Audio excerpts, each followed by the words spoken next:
filiados.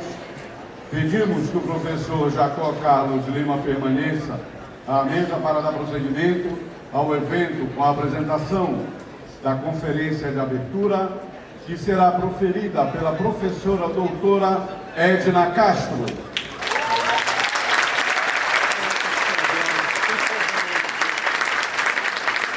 A palestra da professora será a Amazônia na cartografia política da modernidade contemporânea. A professora Edna é professora emérita da Universidade Federal do Pará, atuando no Núcleo de Altos Estudos Amazônicos, NAIA, e no programa de pós-graduação em Sociologia e Antropologia do Instituto de Filosofia e Ciências Humanas, IFCH. Graduada em Ciências Sociais pela Universidade Federal do Pará, mestrado e doutorado em Sociologia pela École de Hautes Études em Ciências Sociais de Paris, 1983, e vice-presidente da Sociedade Brasileira de Sociologia desde 2019. Foi professora visitante na Universidade de Quebec, Montreal, no Departamento de Sociologia e no Instituto de Meio Ambiente em Montreal, Canadá, em 1996-97. Na Universidade de Brasília, no Departamento de Sociologia, e na Universidade de Le Havre, na França, em 2010. Foi eleita presidente da Associação Nacional de Pesquisa e Pós-Graduação em Planejamento Urbano e Regional, ANPUR, em 2007 e 2009, diretora da Sociedade Brasileira para o Progresso da Ciência, SBPC 2011-2015, da Associação Nacional de Pesquisa e Pós-Graduação em Ciências Sociais, ANPOX, 1986, 88, 94, 96, 2012 e 2014, e igualmente da Sociedade Brasileira de Sociologia, SBS 2009 e 2011. No âmbito administrativo, coordenou o Programa de Pós-Graduação em Desenvolvimento do Trópico Único, NAIA, no período 94-96 e exerceu o cargo de diretora-geral do NAIA no período de 97, 2000, 2005 e 2009. Tem experiência na área de Sociologia, adotando uma perspectiva da teoria crítica interdisciplinar, com ênfase em Sociologia do Desenvolvimento, do Trabalho, Política e Urbana, atuando principalmente nos seguintes temas: desenvolvimento, políticas públicas, estudos urbanos, trabalho, populações tradicionais e meio ambiente. Com a palavra, a professora Edna Castro.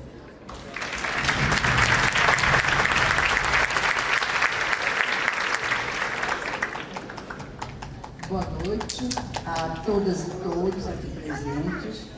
Queria agradecer inicialmente ao Jacó Lima pelas palavras generosas de apresentação e aproveitar para registrar o incomensurável apoio recebido da Universidade Federal do Pará para que se realizasse esse congresso.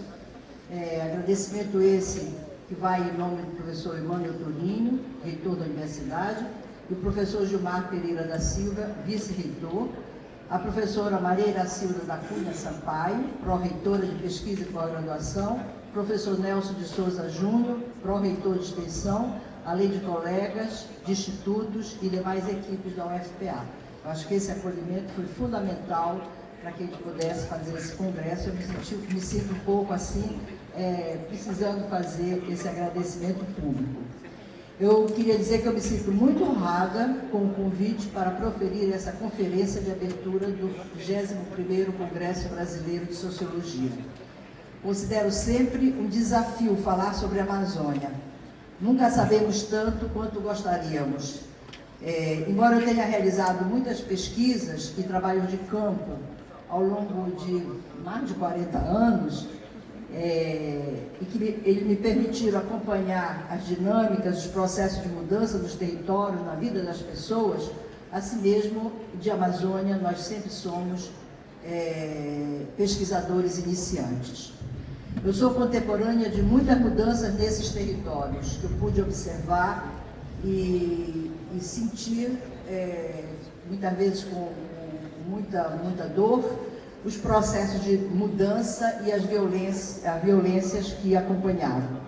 A Amazônia se tornou, ao longo do tempo, devido às suas florestas, a mudança de água, diversidade biológica, e imensa multiculturalidade, multietnicidade, se tornou conhecida no mundo, mas também conhecida pela sua violência e pelos registros, desde, por exemplo, nos anos 80, 70, os registros de genocídio indígena e de violência contra trabalhadores rurais e trabalhadores urbanos. Mas assim mesmo é um dos temas que mais repercute no mundo e que certamente é de grande interesse em todos os países do planeta.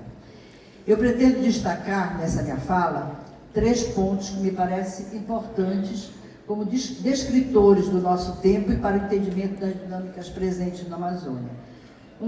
Cartografia política da modernidade, a expansão colonial. 2, a invenção da Amazônia contemporânea. E 3, cartografias políticas de resistência e reexistência na contracorrente das linguagens coloniais.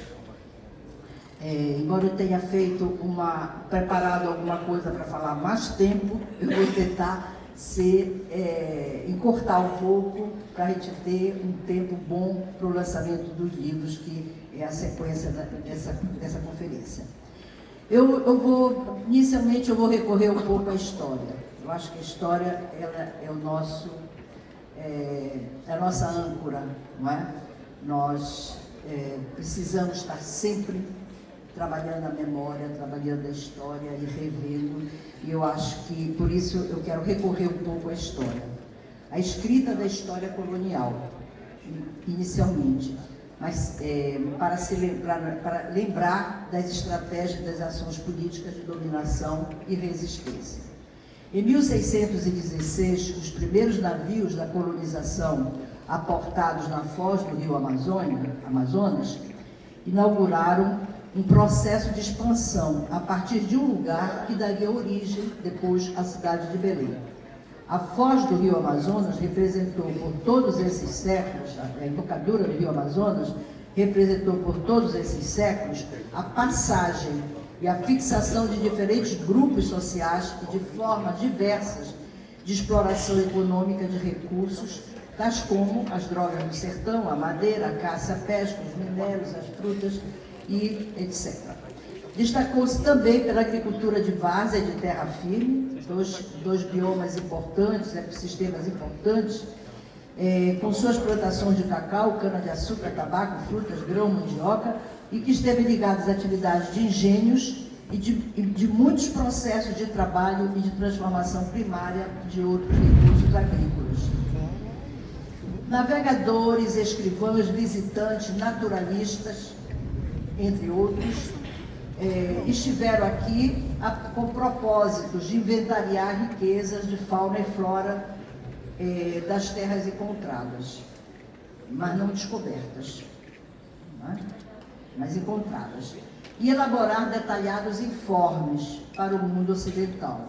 Muitos percorreram esta região pelos rios mais longínquos, e os relatos nós temos até hoje, podemos consultar. Foram olhos coloniais sobre as terras amazônicas, nomeadas e no emaranhado de seus imaginários, de seus mitos e sonhos trazidos em suas viagens. Entre os mitos, destaco o mito do Eldorado, que permanece na invenção da Amazônia contemporânea. O ideário de civilização que mobilizou o Ocidente, alguns séculos atrás, e impulsionou a invasão europeia nas Américas, é atualmente, a nosso ver, continuamente, a nosso ver, presente, e constitui matrizes conceituais e ideológicas do evolucionismo, do poder, do colonialismo, que perduram no inconsciente ocidental. Efetivamente, a ideia de conquista de novos mundos povoou o universo europeu e projetou sociedades e culturas para além dos territórios conhecidos. Viagens reais ou imaginárias levaram a Europa cristã a sair do seu próprio mundo e enveredar em outros, alcançando assim as Américas, na crença irredutível de um projeto civilizador. Eu acho que essa é a questão que nos religa nessa história, nas teias do presente. as grandes navegações do período compreendido entre séculos XV, XVI, XVII resultaram na descoberta e conquista, e aí entre aspas, do Novo Mundo, e foram em grande parte pensadas e realizadas sobre o impulso de um conjunto de fábulas prodigiosas que corriam o Ocidente cristão e que mobilizaram as vindas ainda mais crescentes para as regiões das Américas. Nessa profusão de seres imaginários e lugares extraordinários que mobilizaram as incursões pelo Novo Mundo, o mito do Eldorado é o eixo imagético, o arquétipo da busca desenfreada de ouro e de especiarias pelos europeus desde a antiguidade. A corrida em direção ao país do ouro, no passado e no início da Renascença, figura como elemento primordial nas viagens de descoberta, tendo o ouro um lugar de destaque na internalização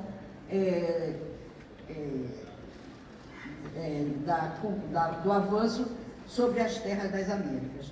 Em busca desse tesouro mítico, com suas lagoas, né, o mito ele nos leva muito longe, né, para entender esses territórios imagéticos. Em busca desse território mítico, suas lagoas e tesouros infindáveis, os conquistadores deslocaram e percorreram as terras da Colômbia, da Venezuela, das Guianas, na região amazônica. Nesse imenso paraíso, entre aspas, perdido, que se espraia pelos mais distantes rincões da América do Sul. Quer dizer, como mito fundador, não é? Ele também é primordial na conquista e embala os sonhos de riqueza, de ouro, de diamante, de petróleo, de agronegócio e das commodities do mundo, das commodities de hoje. Com o poder de se apropriar de novos recursos da floresta e das águas. Representa a ética civilizatória e atravessa os séculos como chave do entendimento das sociedades atuais e dos sonhos que mobilizam atores continuamente atrás da terra na Amazônia, nas Amazônias. Eu estou falando aqui um pouco, me referindo a todos os 9 países que têm região amazônica e que constituem todos os processos que eu vou um pouco narrar daqui a pouco. Assim tem sido alimentada, ao nível do imaginário, a relação humano-natureza, e necessariamente com os modelos utilizados para sua transformação em mercadorias, razão de se confundir com o avanço sobre os limites das fronteiras do humano, enquanto estrutura ideológica e instrumento de poder para consolidar interesses atuais. Então, eu entendo assim os mitos como descritores dos ideais civilizatórios. De alusão à Amazônia, por exemplo, inferno verde, mas celeiro do mundo, né? De matas e tesouros infindáveis, de uma região que continuamente refaz o imaginário do presente. Então, se trata de um projeto expansionista, não é? Se trata de um processo de invenção, de invasão, recriado pela crença na existência de outras terras. Sempre outras terras existem para além dessas fronteiras, e dessas fronteiras que são devassadas. Não seria uma forma de se manter e povoar representações do presente, de domesticar aquilo que vê como selvagem, ou na produção das novas mercadorias? Então, eu acho que um livro importante na nossa literatura amazônica, que é o livro da Lady Gondim, A Invenção da Amazônia, ela nos mostra que, a partir de relatos contidos em documentos justamente de viajantes, em registros históricos de arquivos públicos, ela mostra que os relatos são relatos de uma Amazônia inventada, claro, e que com os rostos de índios deformados e corpos mutilados pelo imaginário do pensamento do outro, né? Pela relação e a imaginação sobre o outro. Essa invenção, pelo olhar de hoje, ela conta com outros elementos, mas não deixa de ser também a invenção da Amazônia, a invenção do outro, pelo olhar que o diminui.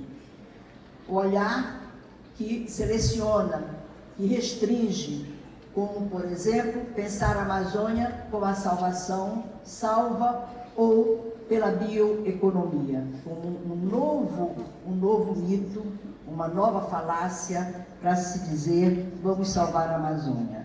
A Amazônia como pelos créditos de carbono. A Amazônia por toda uma economia, uma linguagem, instituições e processos que associam a salvação do mundo, associam a possibilidade de resgatar aquilo que nós sabemos se trata de um modelo irresgatável e insuportável como o próprio desenvolvimento. Assim, temos várias narrativas convergentes sobre o outro desconhecido, que é o índio, na Amazônia, os povos indígenas, os ribeirinhos, os caboclos, os negros, a população, às vezes a população toda, como também vazia de sentido e vazia de ideias, e vazia de ciência, e vazia de instituições, e vazia de uma série de conhecimentos que são, digamos, considerados valiosos por aqueles que os olham. Então, nesse sentido, nós estamos diante de várias narrativas convergentes sobre o outro, não é? Estamos diante de uma síntese moderna da reconstrução de velhos ícones imagéticos, ainda que lidos sob outros ângulos, como a mídia, que trata como simbologia e imagem, o marketing, fetiche da mercadoria, a moda, símbolos de consumo, e a ciência, inteligibilidade e previsão. E justamente por isso, esses símbolos precisam ser decifrados nesse contexto para se entender como esse imagético orienta a percepção de indivíduos e instituições sobre a Amazônia de hoje. São cartografias políticas de poder também. Por exemplo, o bolsonarismo, e falar um pouco de como a Amazônia foi um álibi político eleitoral no processo de eleição, e como a Amazônia foi também vendida como imagem, mas na realidade aberta às possibilidades das fronteiras. Não é por acaso que as terras indígenas dos Yanomamis foram invadidas, foram vilipendiadas, foram deturpadas, não é? E que nós observamos com muita tristeza e com muita indignação as crianças indígenas, as crianças Yanomami morrendo de desidratação, de doenças, de impossibilidade de se alimentar, quando esses povos indígenas estão aqui há milhares de anos e esses processos e conseguiram criar as condições da sua subsistência e reprodução social. Então, são essas cartografias políticas de poder, elas precisam ser mais visibilizadas e também naquilo que elas têm como imagem de um projeto civilizador, colonizador e, nesse caso que eu falei, também genocida. Genocida nos anos 70 e 80 de povos indígenas, cujas ideias correram o mundo, e do Brasil, né, no caso brasileiro, com as ditaduras militares, como uma política de Estado, uma política de genocídio de Estado, como ocorreu no governo anterior, agora recente, e que serviu como como cartografias se atualizando no tempo, como imagens, como ideias que continuam presentes, como o Gilmar falou agora na fala anterior. Então, são cartografias políticas talvez presentes nos aparentemente novos discursos do Estado. Vamos ver, do Estado brasileiro. Civilização, desenvolvimento, modernidade, noções que permanecem estruturantes da sociedade atual e que nos colocam em alerta desde já para entender seus rumos. Afinal, é o trabalho do sociólogo, não? Do sociólogo em desvendar, em perguntar e antecipar. Justamente o trabalho público de pesquisa que não deve ser desincomodado. O projeto colonial, ele ganha seu curso, né? No caso da Amazônia, eu vou um pouco falar disso, mas não me estender muito, né? Se nós pensamos o que é a Amazônia de hoje. E eu gostaria de fazer aqui uma referência, porque nós pensamos que, quando nós pensamos, por exemplo, a Amazônia é uma região pouco conhecida, é uma região que não é uma região com civilizações indígenas importantes, tem uma certa pobreza de solo, pobreza de floresta, bom, enfim. E eu queria dizer que os estudos, como é que se pode, eu faria uma pergunta, como se pode falar de povos originários da Amazônia que viveram milhares de anos em uma região vista como sem saber e sem civilização e sem organização social elevada, não é?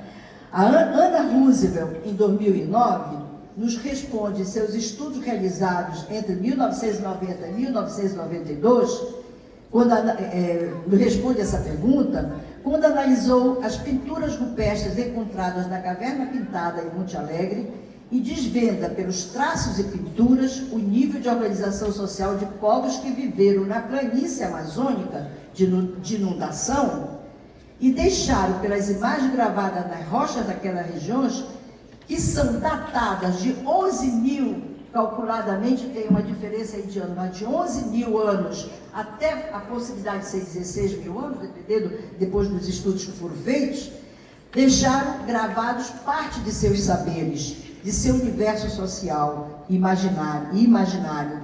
Retrataram plantas, animais, deixaram inclusive suas impressões físicas pela pintura de suas mãos, marcadas nas pedras que nos chegaram até o presente. Adultos, crianças, como são assinaturas de sua existência, de seus corpos e de seus saberes. Esses achados trouxeram a necessidade de revisão de estudos anteriores sobre a ocupação do homem na Terra. A professora Angélica, que está aqui presente, que eu agradeço muito a vinda dela, porque nós tínhamos muito interesse que a Associação Latino-Americana de Sociologia compartilhasse com a gente desse congresso.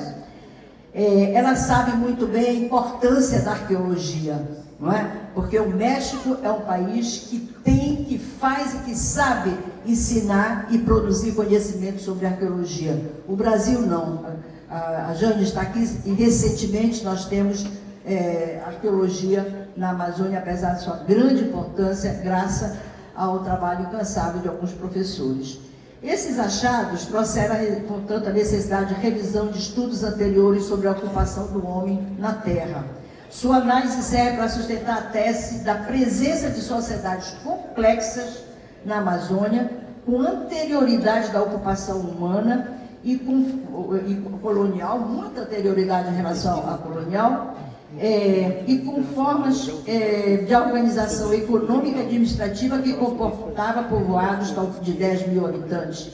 Tais registros induzem a se pensar que povos mais antigos que habitavam a região, contribuindo para o debate e as teses sobre o povoamento das Américas.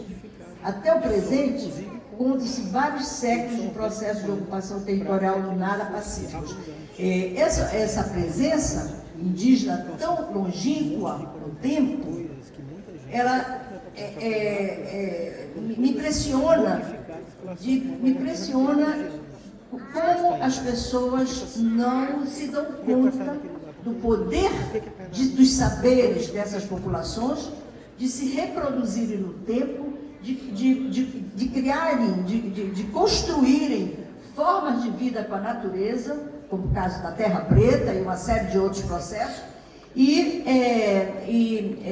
criar formas sociais, organizações sociais, povoados, vilas, não é? Como os registros arqueológicos, são poucos, mas que estão sinalizando para essa existência.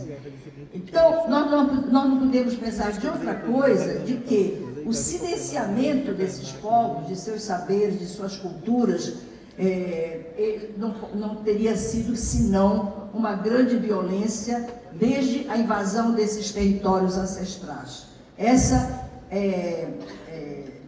como políticas de resistência que são pouco estudadas, começam a ser mais estudadas agora, é verdade, mas nós temos ainda pouco conhecimento sobre a resistência dos povos indígenas nessa região do estuário, na região da Amazônia.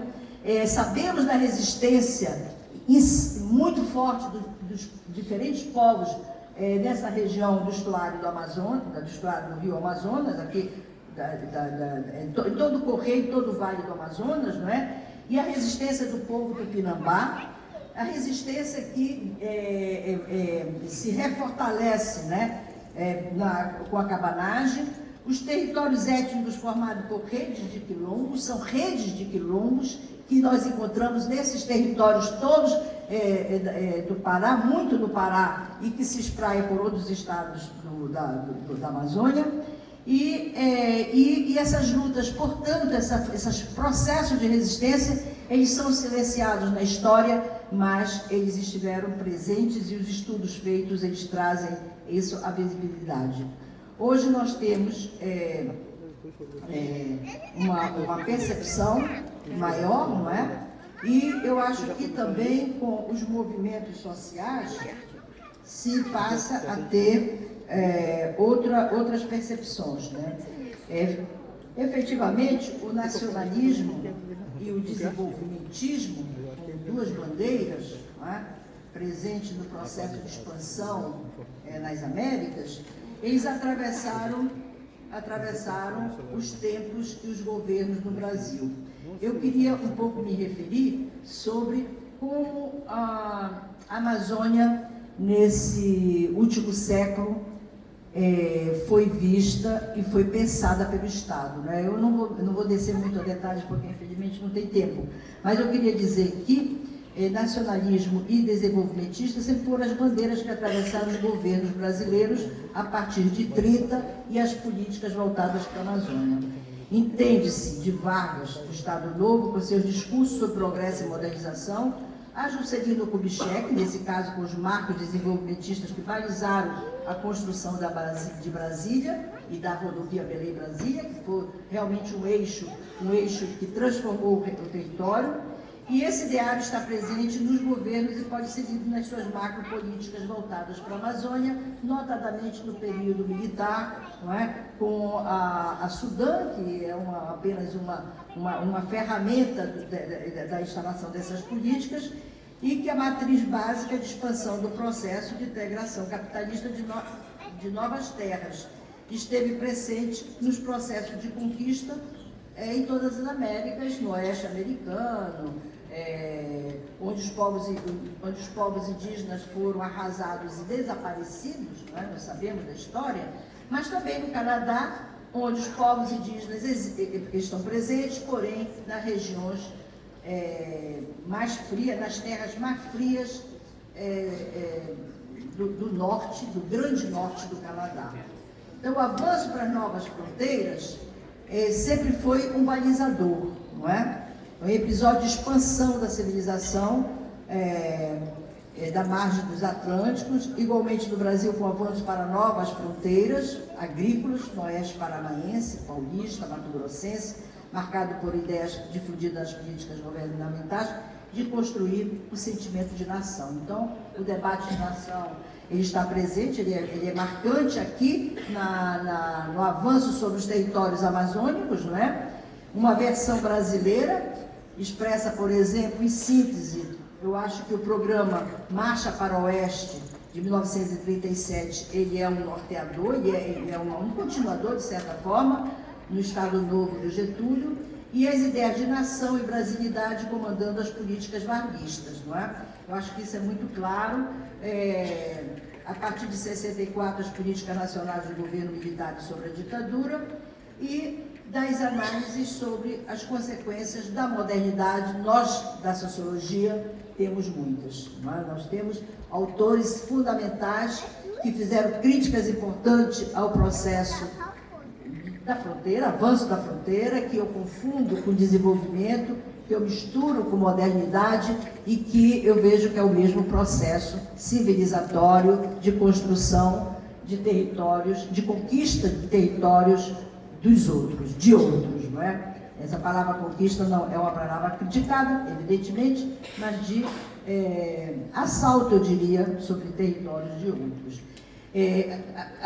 Todos os autores que têm trabalhado na nossa área com a modernidade, Elias, Guide, Keller, Shiva, mesmo Shiva, né? Dussel, Haber, Baba, autores que têm tendências, têm perspectivas teóricas diferentes, eles fazem uma análise das consequências da modernidade e sempre estão presentes as rupturas, não é?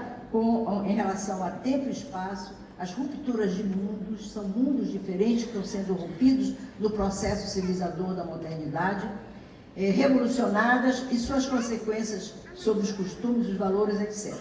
A questão central, a nosso ver, da renovação das ciências do desenvolvimento passa necessariamente pela ruptura, mas rupturas profundas nos paradigmas no campo do desenvolvimento e da modernidade.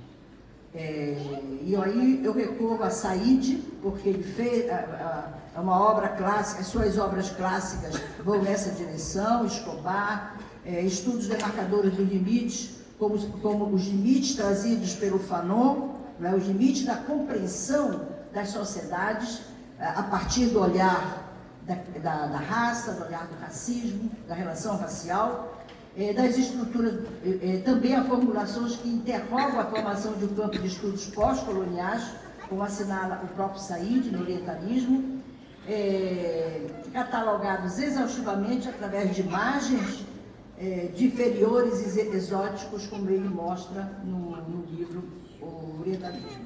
Essa sociologia, portanto, que os estudos feministas, né, que as teorias feministas, em especial, chama atenção para o feminismo negro, procura romper na busca de outras linguagens, como também os estudos relacionados a gênero e a raça, não é?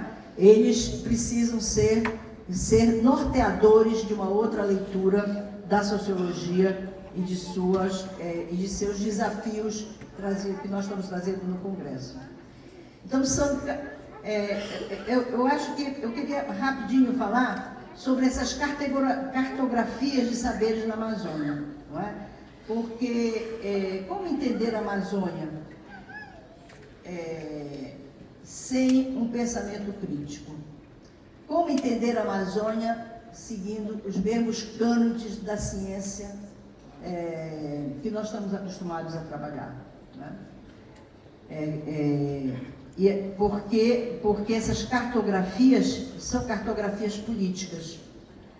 E o que mais consegue avançar no sentido da crítica ao mundo racional, né? Ao mundo da produtividade, ao mundo capitalista, são as cartografias políticas que vêm da resistência, que vêm dos povos que ficaram à margem, né? Nas margens da sociedade, e que produziram ao longo do tempo, ao longo dos 500 anos de colonização, eles produziram resistência na contracorrente da linguagem colonial, da dominação de conceitos, da dominação do imaginário, e hoje a escuta desses grupos, a escuta dessas falas, né, dessas comunidades, elas têm muito, talvez, mais a nos ensinar para o mundo de hoje, contaminado pelas eminências dos desastres ambientais e das mudanças climáticas.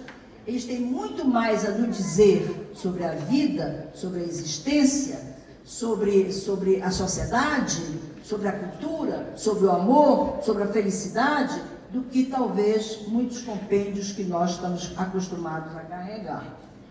E eu lembro aqui que os índios Oés, ou os Tendé, os Yanomami, os índios do Javari, que causou o assassinato do Bruno e do Dom, não é?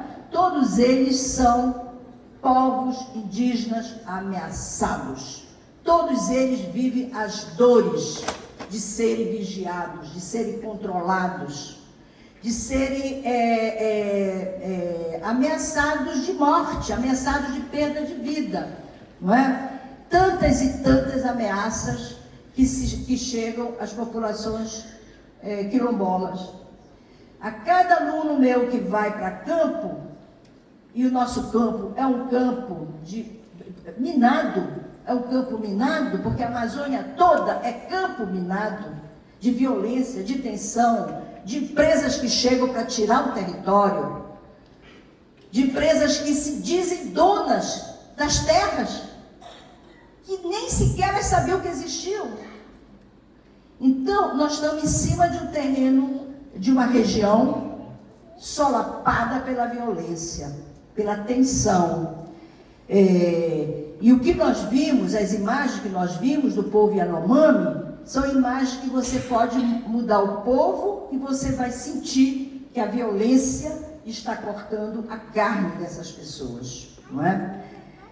Centenas de corpos de crianças famintas, magras, desnutridas, corpos de crianças que não têm razão sequer de saber o que está acontecendo. Ao longo desses 40 anos de pesquisa e escuta que eu fiz a pessoas envolvidas por projetos de desenvolvimento, impacto de projetos de desenvolvimento que avançam sobre seus territórios, em diferentes momentos da minha carreira acadêmica, política, pois eu entendo que a ciência é pública, a ciência social, a sociologia tem que ser pública, pois vejo a pesquisa em ciências sociais também como ato político, de escuta de histórias da escravidão, das memórias trazidas de seus avós, e em geral silenciadas, em comunidades quilombolas dos rios Igarapés, do Trombeta, de Bujaru, do Guamá, do Tocantins e muitos outros rios que eu percorri mapeando comunidades na década de 90, ainda na década de 90. Elas me levaram a entender a violência que encerra esses movimentos de invasão de territórios, porque não é só o território invadido, é a linguagem invadida, e por isso que tem sentido todo o debate que o feminismo negro, que o feminismo faz há muito tempo, as feministas, mas o movimento sobre negritude faz de desconstrução da linguagem, porque a dominação é uma dominação da linguagem, dominação das imagens, dominação dos lugares, dominação da vida. Então, invasões ilegais que se tornaram um dos trunfos políticos pelo governo Bolsonaro. Ele apostou, ele incentivou, ele mandou e as pessoas vieram, estão aqui. E novas cartografias começam a serem observadas mesmo na cidade de Belém. E também imensos territórios em processos ilegais, dominação de território em processos ilegais, ou ilegais, mas legalizados pelo Estado. Empreendimentos industriais e logísticos de mineração e do agronegócio, grandes frigoríficos e portos. A Amazônia tem mais de 70 grandes portos, todos para exportação de commodities, com suas máquinas infernais de soja, ou das plantações plantações de dendê em pleno século XXI, como plantation, dadas as relações que se estabelecem como relações de trabalho, que se instalam em territórios de ocupação ancestral na Amazônia. E as histórias de luta, de morte, de ameaças e de expulsão que atravessam toda a Amazônia brasileira e que não tem fronteiras políticas, porque os mesmos processos estão do outro lado da fronteira política, na Colômbia, no Equador, na Venezuela, etc. São histórias contadas nas entrelinhas de silêncios e dores. São histórias contracoloniais, que revelam sua relação interna e orgânica com o racismo cotidiano, como mostra a Grada Quilomba em Memórias da Plantação. São territórios de antiga ocupação na Amazônia devassada, e de onde vem o poder de estranhos, se dizerem donos, e os expulsarem, onde se instala esse direito Denise Ferreira da Silva, que fez conferência, uma linda conferência, graças ao Comitê de Pesquisa de Arte, fez uma linda conferência no Congresso há 2 anos atrás. A Denise Ferreira da Silva recorre aos estudos do direito, do sistema jurídico, para entender as bases da constituição da ética, dessa ética ocidental e da ética da dominação, né? E do racismo, no caso, que permite a continuidade e a violência do racismo, direitos sobre os corpos, direitos sobre a vida, sobre a morte. Importam as histórias por meio das quais contamos a história do mundo. Por isso, é importante saber de que mundo falamos e o mundo de quem, de que gente, né? A história do antropocentro dá notícia de mundos diferentes. Exploração do trabalho e servidão, na personagem de Dana, no livro da Otávia Butler, comentada pela Denise Ferreira da Silva, os corpos dos escravos negros foram dominados, os corpos, talvez, dos índios sejam dominados, dos índios escravizados no passado, né? Mas provavelmente suas mentes não foram. Do contrário, nós não teríamos as resistências nos processos políticos, como no caso da cabanagem, né, que muitos índios e negros. Nego Bispo, Antônio Bispo dos Santos, fala que ao fazer a tradução dos saberes ancestrais de nova geração, ele fala, entre aspas, a fala dele, nossa geração, avó da oralidade, a transcrição para a escrita, trouxe algumas denominações, o que na academia são chamados de conceitos. A partir daí, seguimos na prática das denominações, dos modos e das falas, para contrariar o colonialismo. E o que chamamos, diz ele, de guerra de guerra das denominações. Uma guerra de linguagem, uma guerra de transformar a linguagem colonial numa linguagem do mundo que foi excluído desse colonial, do mundo do outro, do mundo do sujeito das histórias reais. O jogo de contrariar as palavras para enfraquecê-las ou contracolonizar ou contracolonialismo, esse digamos assim, é estratégia, como estratégia política de deconstrução de saberes e reconstituição de outros saberes e linguagens. Se fala também de uma discussão sobre a escrita da história e a guerra dos mundos. O Latour falava da guerra dos mundos, ele escreveu bastante sobre, a propósito da questão ambiental, a questão da crise climática e da violência da sociedade produtivista, capitalista. Ele falou dos mundos, da guerra dos mundos dos humanos, né, os humanos que são aqueles produtivistas, interessados no agronegócio, interessados numa economia do consumo, etc. Não é? E o outro, que era o outro, que aí, digamos assim, se aproximava do mundo da vida. Então, as necrografias neocoloniais do capital e do Estado, uma remontagem das grafias de vida que compõem essa história que está tentando ser escrita por uma série de autores. Parte-se de questões problemas de comunidades tradicionais ameaçadas, atingidas pelo avanço colonial capitalista, mas que tecem sua existência, a revelia, à margem, nas entrelinhas, com conflitos, com resistência e um modo de confluir a sua diversidade e impor a sua diferença. Então, eu estou chegando à finalização, né, a terminar, para concluir. Eu queria dizer que, assim, queria elencar aqui 2 pontos. A partir da fala das pessoas, das comunidades, que comunidades são essas? São comunidades ribeirinhas, são pescadores, são quilombolas, são povos indígenas misturados com quilombolas, sabe? São grupos, são mulheres quebradeiras de coco, são mulheres pescadoras, enfim, uma multivariedade de formas de identidade, de organização da vida e da existência, não é? Que muitas vezes a gente tem a tendência de generalizar e colocar tudo no mesmo pacote, mas não é, elas são diferentes, são grupos diferentes.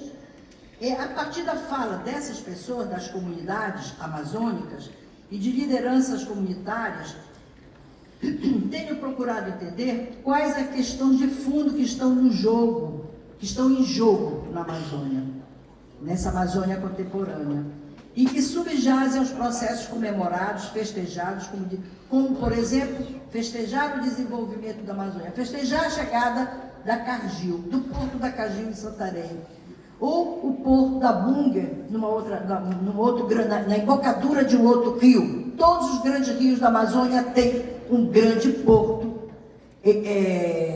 multinacional, de multinacionais. Todos. Nós estamos cercados, estamos invadidos nos rios pelos portos que vão atravessar a soja, atravessar o minério, atravessar o boi, atravessar a madeira. A madeira está para acabar, mas ainda atravessa. Então, subjaz esse processo comemorado. Bom, e são estratégias de quem? São estratégias de empresas, de grandes ONGs, temos ONGs, e mesmo universidades no recorrer de ideias falaciosas que acreditam numa Amazônia verde, que acreditam nas estratégias verdes de redenção do mundo. Não existe essa possibilidade. Acaba ajudando a esconder, esses acabam ajudando a esconder aquilo que as populações atingidas pelo arrastão do agronegócio se opõem como uma contracorrente contracolonial e contra-racista. Analisar as tensões entre o pensar-sentir das comunidades e as estratégias de morte trazidas pelo capital e pelo Estado, na Amazônia, a tensão e o contradiscurso são revelados nas falas e nos pensamentos dessas pessoas que são relatoras da sua própria história, nas comunidades. Em síntese, seguindo a imagem do Bruno Latour, estamos diante de cosmovisões muito diferentes e em conflito. Uma guerra de mundos diferentes, mundos de visão completamente diferentes. Pois isso que aparece como uma dimensão dos conflitos ou dos acontecimentos localizados constitui a essência das tensões que atravessam o mundo, os conflitos, as mortes, os deslocamentos forçados, os desterrados que crescem no mundo, os expulsos da terra, os refugiados de projetos econômicos e políticos, fugidos de guerra entre países e conflitos de fronteiras territoriais, etc, etc, etc. Esse é o tema comum que nós vivemos no mundo. E a Amazônia contemporânea, a Amazônia é um espaço global também. Mas os discursos de poder não se alteraram. Estão todos eles envolvidos em generalidades, na defesa da segurança, na defesa do desenvolvimento, do progresso, da modernidade, do curso civilizatório, ou seja, com as marcas e os indicadores daquilo que os sociólogos criticam tanto, que é a própria modernidade. Uma guerra de mundos, e eu vou caminhando para acabar. Uma guerra de mundos, um apagar das luzes da modernidade, o conflito entre mundo da vida e mundo do capital com sua marca colonial, racista e patriarcal. Em A Dívida Impagável e a Poética Negra Feminista, Denise Ferreira fala do caráter colonial e racial daquela crise de Surprise de 2007, entre a crise do capital e 2008, mas também ela tem vários trabalhos, né, sobre um livro, aliás, sobre a crise da Surprise, do capitalismo, mas ela fala também do caráter colonial e racial do capitalismo, que é o que, em geral, nós não falamos. Essa imagem da existência vem da estrutura do pensamento pós-iluminista e são esses instrumentos que, na verdade, formam a tarefa crítica, que precisa ser mais crítica. Pensando na tarefa crítica, pensando, por exemplo, na Escola de Frankfurt, como uma tarefa crítica também na área da arte, da ciência, e que faz pensar como um momento importante. Eu acho que aqui é necessário tratar e reconhecer das memórias do outro a desconstrução de linguagens, como insiste Grada Quilombo, de refazer o registro de pesquisa, que muitas vezes são arquivos contracoloniais pouco percebíveis, enquanto contracoloniais, uma leitura sobre eles na perspectiva decolonial, da crítica feminista, do racismo cotidiano e estrutural e do limite teórico da ciência e das linguagens trazidas pela ecologia política. Um interseccionamento de perspectivas, como condição de reconstruir o olhar para o entendimento do mundo e dos dilemas contemporâneos. E a ecologia política, ela é uma arma fundamental no reposicionamento, eu vejo, da própria ciência social, porque nós estamos com outros dilemas, e esses dilemas dificilmente está ao alcance da sociologia e das ciências humanas, que é o dilema das mudanças climáticas e do fim do mundo, não é? Quer dizer, nesse momento antropogênico, como é?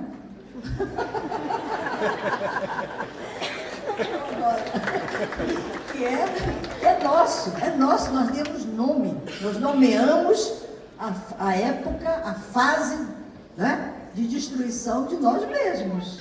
Então isso é muito interessante. Então,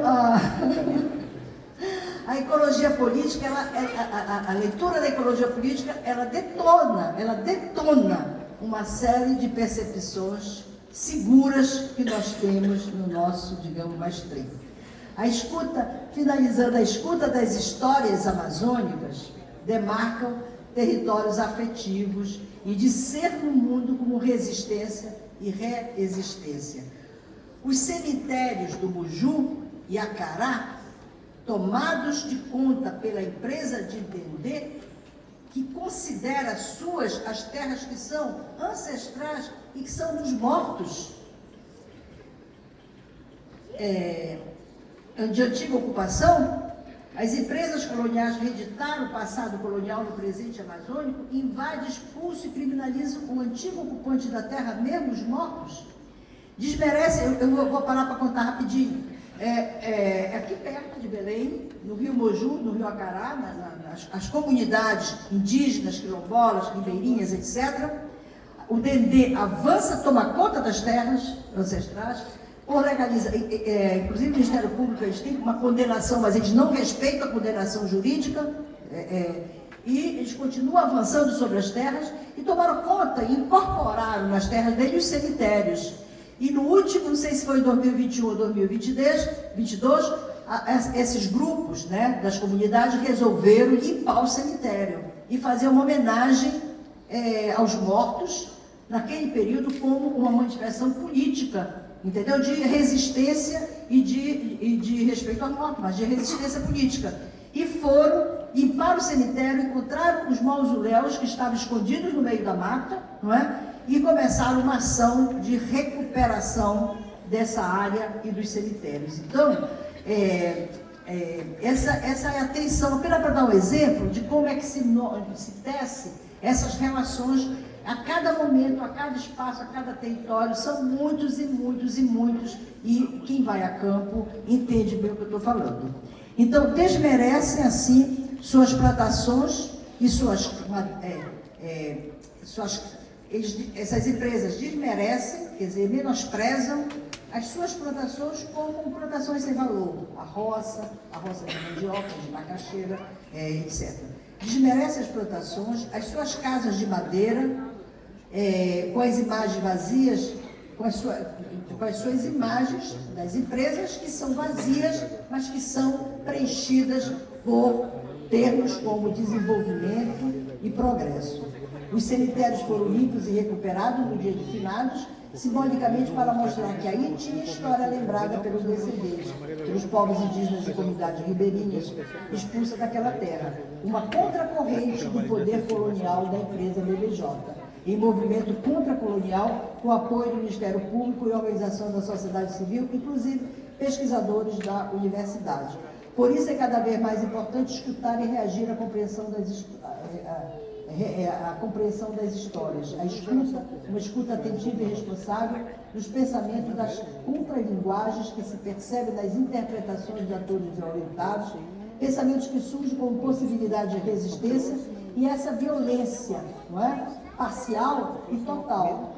Você pode também trabalhar essas ideias de diferença parcial, de violência, e a violência total, e que se tornam marcas que emergem e que são um movimento de sujeitos que partilham como comuns, partilham as terras como comuns, né? E o entendimento do mundo vai nessa, e seu entendimento do mundo vai nessa direção como condição limite de reexistência. Nesse sentido, as cartografias políticas podem ser vistas como sede, como de vida e de morte. Elas atravessam mundos e linguagens, uma guerra de mundos diferentes, de mundos contraditórios, da vida em comum e das necropolíticas no sentido aplicado por Mambembe. Barcarena, aqui também, perto de Belém, foi vista numa pesquisa que nós realizamos no meu grupo de pesquisa, que saiu um dossiê, o dossiê está online, quem quiser pode baixar, se chama Dossiê de Crimes e Desastres da Mineração em Barcarena, Mariana e Brumadinho, e nós mostramos que essas zonas de Barcarena, onde estão muitas empresas, que foi uma área de mineração, é uma área de terça mineração para commodities, não em incorporação como valor agregado, né, muito pouco, por sinal, e também o portuário é um complexo de empresas e de interesses e continuamente sendo ampliado as áreas novas áreas em cima de novas comunidades, porque a extensão se tornou um lugar propício para o capital, devido por Porto e uma série de outras condições que eu não vou descer a detalhes. Mas nós consideramos uma zona de sacrifício e mostramos que cada vez mais nós temos na Amazônia novas zonas de sacrifício, que são áreas nas quais não importa morrer. Não importa quem morra, aquilo faz parte, porque é uma grande bacia de rejeitos, e essa bacia um dia ela vai ficar lotada, e ela vai vazar, ela vai entornar, né? Romper, como aconteceu com Mariana, como aconteceu com Brumadinho e também com Barcarena, que houve isso agora em 2018 e que por isso nós fizemos o dossiê, e nós temos muitas bacias de rejeito que podem romper a qualquer momento no país, não é? Na Amazônia temos muitas, mas também temos muitas hidrelétricas. Aí você vê a dimensão de uma hidrelétrica que pode ser rompida, o que significa em termos de desastre. Então, quem mora perto da hidrelétrica está morando num lugar que pode morrer a qualquer momento, faz parte da construção da hidrelétrica e faz parte do processo de desenvolvimento daquela região onde a hidrelétrica serve. Então, eu termino por aqui. Agradeço a audiência, espero ter passado alguma coisa, porque também tem muita angústia. Os alunos vão fazer campo, nós vamos fazer campo e voltamos com muita angústia, porque são situações que nós temos que tomar partido, nós tomamos partido, não é? Pelas narrativas, pelas dores. Um aluno meu, semana atrasada, defendeu uma tese de doutorado. Ele esteve nessa região, justamente dessa que nós falávamos, que era zona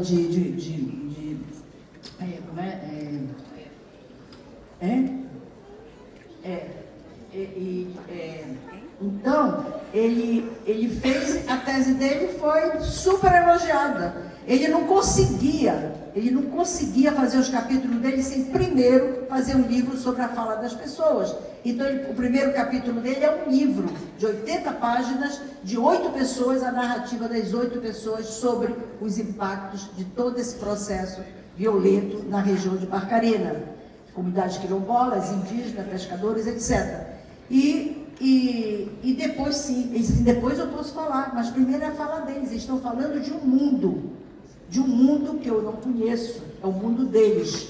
E esse mundo é uma guerra de mundos. E essa visão é a visão de um mundo que eu tenho que reconhecer que eu posso falar, mas eu, como não sou desse mundo, embora eles se liguem a ele, né? Eu vou primeiro, eles falam, depois eu tenho o direito de falar. Então, para vocês verem um pouco por onde vai uma epistemologia, uma ruptura epistemológica da linguagem, da construção do conhecimento, que é quase que empurrado, empurrado por aquilo que nós encontramos nos campos, né, nos estudos amazônicos, e que eu acho que daqui a gente tem alguma coisa a dizer, como os livros do Krenak dizem, como Davi Copenhague fala, como todos esses autores que estão levantando questões, que estão dizendo simplesmente o que eles estão vivendo, o que estão pensando, e o que eles pensam não tem nada a ver com o pensamento desse outro mundo que está se destruindo, que está se acabando, que está se acabando a si próprio. Então, eu acho que essa é uma questão chave, é uma questão epistemológica, é uma questão metodológica, ela é de fundo e ela significa sociologias para pensar no cotidiano, para pensar no contemporâneo. Então, esse tema, portanto, do Congresso é um tema que nos interpela a pensar na necessidade de ruptura. Eu nem falei muito da questão ecológica, embora seja um dos temas que a gente trabalha mais, porém, ele faz parte dessa perspectiva integrada com essas diferentes percepções epistemológicas. Muito obrigada.